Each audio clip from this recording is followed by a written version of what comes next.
to simplify a trig expression that looks like this, I just have to realize that this is the reverse of those sum and difference sine and cosine formulas we've looked at in class.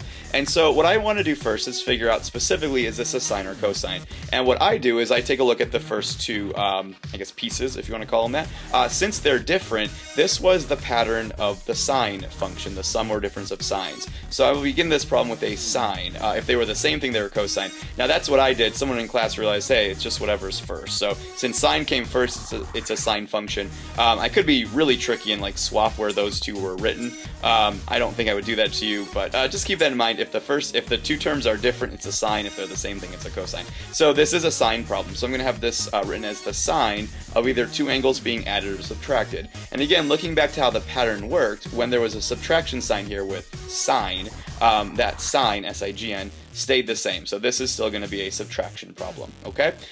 From there, it's just a matter of plugging in our A and our B values. A and B are just the two angles that we have in order.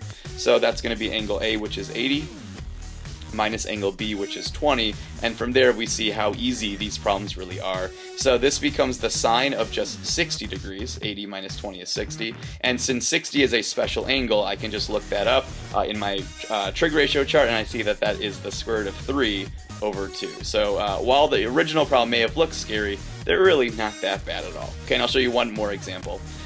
In this case, again, I want to start with, is it a sine or a sum of sine or sum of cosines problem? Since these first two pieces are the same thing, they're both cosine, that's our evidence that we're dealing with the cosine sum or difference problem. So I'll do cosine in parentheses. And again, some people realize, hey, if it starts with cosine, it's cosine, so whatever. With the cosine pattern, our signs were the opposite in the middle, though. So if there was a plus sign right there, there was a subtraction sign in my problem down here, or in my expression down here. So in our previous videos, we had converted radians into degrees. I can do that again, although I don't really need to. This time you'll watch and see how easy this is. Again, A and B are just your angles in order. So this becomes then 11 pi over 4 for angle A, or I'm sorry, over 8. And then angle B was 7 pi over 8. And so since we have a common denominator, I can go ahead and just subtract those numerators right away.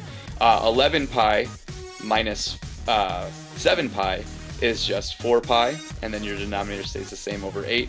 Well, 4 pi over 8 is the same thing as just pi over 2. And pi over 2 is one of our special angles. It's 90 degrees, it's a quadrantal angle, and so again, looking that up in our trig ratio chart, I see that the cosine of 90, or the cosine of pi over 2, is just 0. So that is what this expression would simplify to.